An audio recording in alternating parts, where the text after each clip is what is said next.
বিশ্ব বাংলা বিশ্ববিদ্যালয়ে তৃণমূলের বিক্ষোভ, উপাচার্যের গাড়ি আটকে উত্তেজনা। বোলপুরের বিশ্ব বাংলা বিশ্ববিদ্যালয়ে চাকরি ও বেতন ইস্যুতে বিক্ষোভে ফেটে পড়লেন স্থানীয় তৃণমূল নেতৃত্ব। দাবি, বিশ্ববিদ্যালয়ের বাইরের লোক নিয়োগ করা হচ্ছে। উপাচার্যের গাড়ি আটকে বিক্ষোভ তীব্র আকার ধারণ করে। প্রশাসনিক অচলাবস্থার আশঙ্কা করছেন উপাচার্য দিলীপ কুমার মাইতি।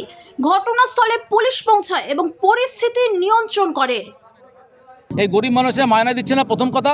দ্বিতীয় কথা হচ্ছে, আমাদের যে বিশ্ব বাংলা বিশ্ববিদ্যালয় যখন এখানে তৈরি হয়, নূরপুর, সাবিগঞ্জ এবং কাশীপুর এবং রায়পুরগঞ্জের পৌরসভা যেভাবে সহযোগিতা করেছে, তাদেরকে বাদ দিয়ে ভিসি সাহেব কিছু দালালের মাধ্যমে বহিরাগত কিছু লোককে এখানে নিয়োগ করা হচ্ছে ক্যাজুয়াল পোস্টে। আমাদের দাবি, যাদের জমি জায়গা আছে এবং লোকাল লোককে অগ্রাধিকার দেওয়া হোক। বিভিন্ন জায়গাতে যে সমস্ত লোকগুলো নিয়োগ করে তাদের অবিলম্বে বাতিল করা হোক, এটা আমাদের মূল দাবি। এবং যে সমস্ত ছেলেমেয়েদের এখানে বেশি জায়গা আছে তাদের বাড়ি থেকে নিয়োগপত্র দেওয়া হোক। দীর্ঘ 3 মাস ধরে আমাদের কিছু এখানকার মানুষকে নিয়োগ করা হয়েছে, যারা 3 মাস ধরে কোনো বেতন পাচ্ছেন না। আমরা ভিসি সাহেবের সঙ্গে বারবার বসেছি, উনি কোনো রকমভাবে তাদেরকে যে সহযোগিতামূলক যেটা করা উচিত সে ধরনের এখনো পর্যন্ত তিনি কোনো ব্যবস্থা নিচ্ছেন না। আমরা চাইছি যে তাদের বেতনটা মিটিয়ে দেওয়া হোক, কারণ তারা গরিব মানুষ, তো তাদের সেই বেতন যদি না পায় তাদের সংসার চলবে কি করে?